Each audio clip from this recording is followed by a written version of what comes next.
If you want to see how deep and long-lasting the current Republican Party delusion or lies, depending on what you think about them, about the 2020 presidential election are going to last, I have very bad news for you.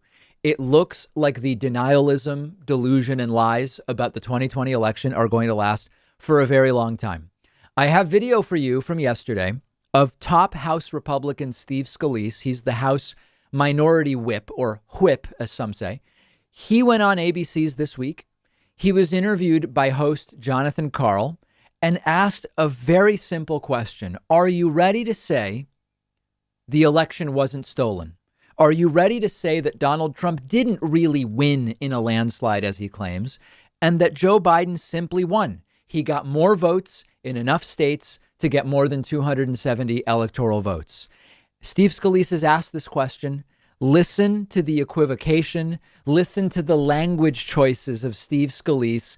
This is almost March. We are almost 4 months from this election, and Steve Scalise just won't stop. But clear this up for me. Joe Biden won the election. He is the legitimate president of the United States. The election was not stolen, correct? Look, Joe Biden's the president.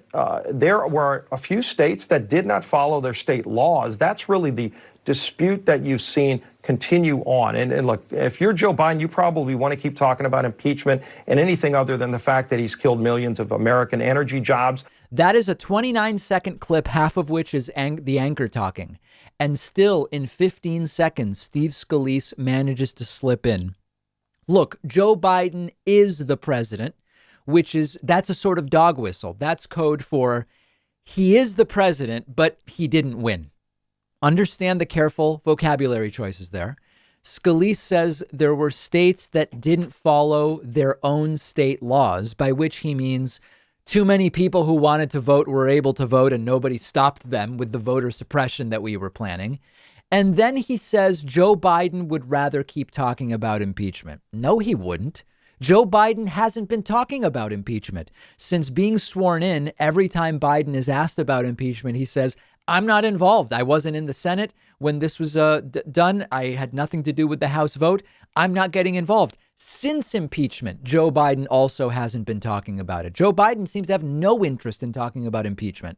Then it continues, and Jonathan Karl tries again to get a straight answer. That he continues they just signed the Paris Accord. It's going to kill manufacturing jobs in America.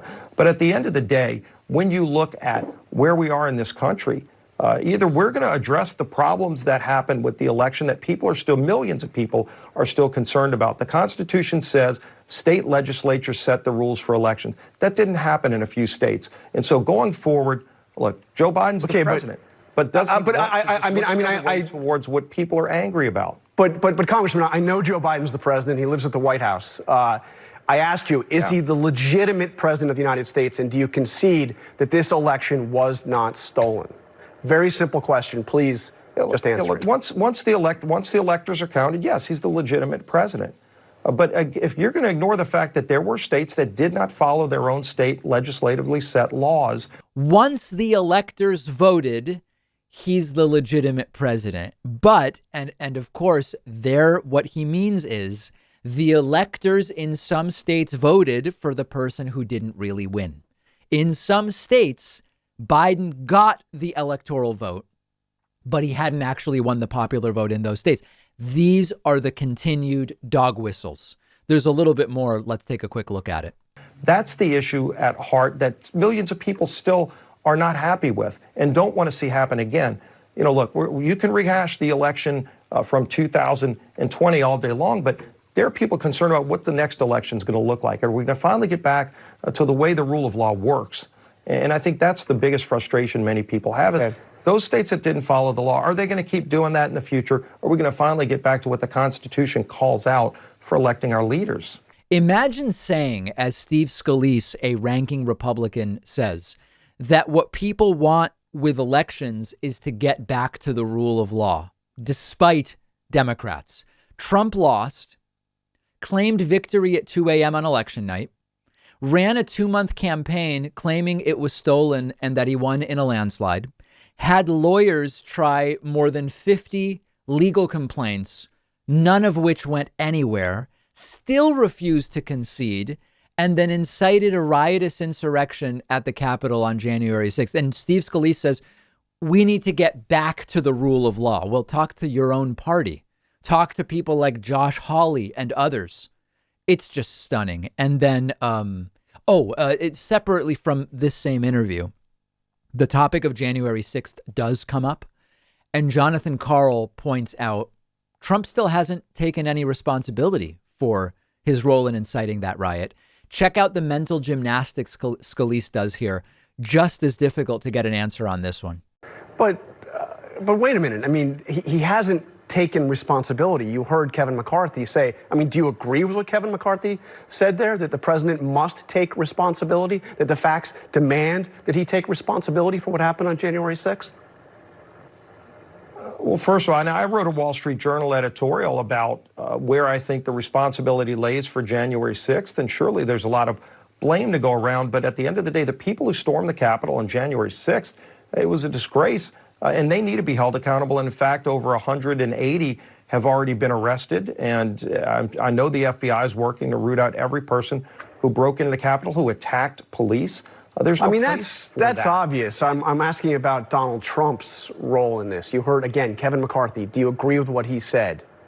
That he bears responsibility for what happened, Well, again, you can go back and look at the impeachment trial, the second impeachment trial. It seems like all they've done since the day he walked into office was try to impeach him. But again, when you look at that trial, they ran a clip of pretty much every United States senator who voted to impeach President Trump, who talked about things like go and fight like hell and other things like that.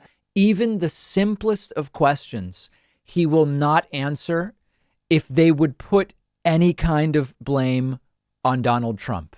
He simply won't do it. And Steve Scalise is remaining as one of the most steadfast defenders of Donald Trump, absolutely no matter what, period, end of story. So the message is, if you thought they'd stop defending him anytime soon, not so. And the reason we care about this is not because we need to be reminded again that these people don't care about law and order and don't care about the truth or reality or facts or empiricism or the world as it actually exists, rather than as they wish that it would be.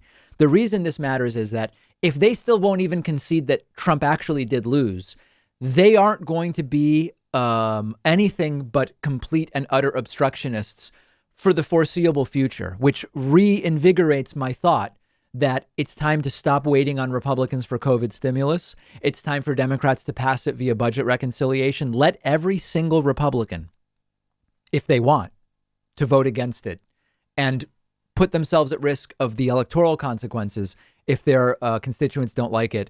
But these are the people we're waiting around for. The guy who still won't say Trump had something to do with the insurrection and still won't say Trump simply lost. These people can't be counted on for anything, and it's time to just move forward without them.